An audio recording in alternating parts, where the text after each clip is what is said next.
Guys, first തന്നെ എക്സിബിഷന് ഞാൻ പോകുമ്പോഴത്തെ ഔട്ട്ഫിറ്റിൻ്റെ details പറഞ്ഞാലും ഇത് ഞാൻ റീസെൻ്റ്ലി പർച്ചേസ് ചെയ്ത ഒരു ബൂട്ട് കട്ട് പാൻസ് ആണ്. ഇത് ഞാൻ കുറേ നാളായിട്ട് മേടിക്കണമെന്ന് ആഗ്രഹിച്ചതാണ്. അപ്പോൾ എങ്ങനെയുണ്ടെന്നുള്ളതൊക്കെ പറഞ്ഞോളൂ.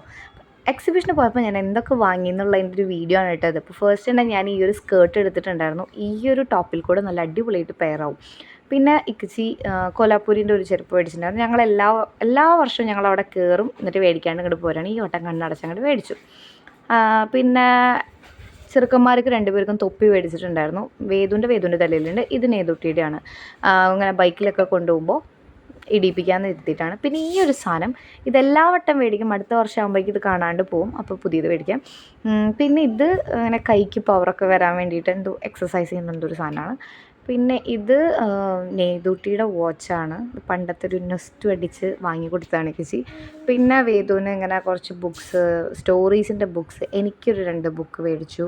അപ്പോൾ റീസെൻ്റ്ലി എനിക്ക് വായിക്കണമെന്ന് തോന്നിയ 2 ബുക്സാണ് കേട്ടോ അത്. അപ്പം ഞാൻ അത് 2 എടുത്തിട്ടുണ്ടായിരുന്നു എനിക്ക്. പിന്നെ അതെ, ഇത് വേദുവിൻ്റെ വാച്ചാണ്. പിന്നെ അതാ ചെറുക്കന്മാർക്ക് ഇതുപോലെ ഉള്ള സാധനങ്ങളൊക്കെ തന്നെ ഇവന്മാർ മേടിക്കുള്ളൂ.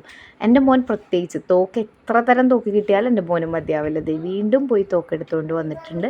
പിന്നെ നേതൂട്ടി ഇപ്പോൾ ഫുള്ള് ആനേനെയാണ് അവന് മെയിനായിട്ട് ഇഷ്ടം. പിന്നെ ഈ ഒരു വണ്ടി, ഇതൊക്കെ മാത്രം ഞങ്ങളോടൊന്ന് മേടിച്ചു കൊടുത്തോളൂ.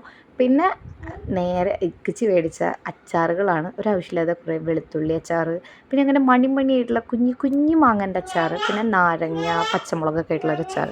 ഇതൊക്കെയാണ് അച്ചാറിൻ്റെ സെക്ഷനിൽ നിന്ന് ഇക്കിച്ച് പോയി മേടിച്ചത്. പിന്നെ കരിപ്പെട്ടി അങ്ങനെ എന്തോ പറഞ്ഞൊരു സാധനം മേടിച്ചു ഗൈസ്. ഇതിൻ്റെ ഒരു 2-3 ഇട്ട് കഴിഞ്ഞാൽ നല്ല അടിപൊളി ചുക്ക് കാപ്പി നമുക്ക് കിട്ടുന്നുണ്ട് കേട്ടോ. വേറെ ഒന്നും ആഡ് ചെയ്യേണ്ട. ഇതിൻ്റെ ഒരു 2-3 ക്യൂബ്സ് ഇട്ട് കഴിഞ്ഞാൽ നല്ല അടിപൊളി ചുക്ക് കാപ്പി, നല്ല ടേസ്റ്റുള്ള ചുക്ക് കാപ്പി കിട്ടുന്നുണ്ട്. അപ്പോൾ ഇതൊക്കെയാണ് എക്സിബിഷന് പോയിട്ട് നമ്മൾ മേടിച്ച സാധനങ്ങൾ. പിന്നെ ഒരുപാട് ഷോപ്സ് ക്ലോസ്ഡ് ആയിരുന്നു, റൈഡുകളൊന്നും തന്നെ ഉണ്ടായിരുന്നില്ല. നമുക്ക് കണ്ട് ചെറിയ രീതിയിലൊക്കെ ഞങ്ങളൊരു ഷോപ്പിംഗ് ഒക്കെ നടത്തി. അപ്പോൾ അത്രയൊക്കെയുള്ളൂ. അപ്പോൾ വേറൊരു വീഡിയോ ആയിട്ട് വേഗം കാണാം കേട്ടോ. ടാറ്റാ.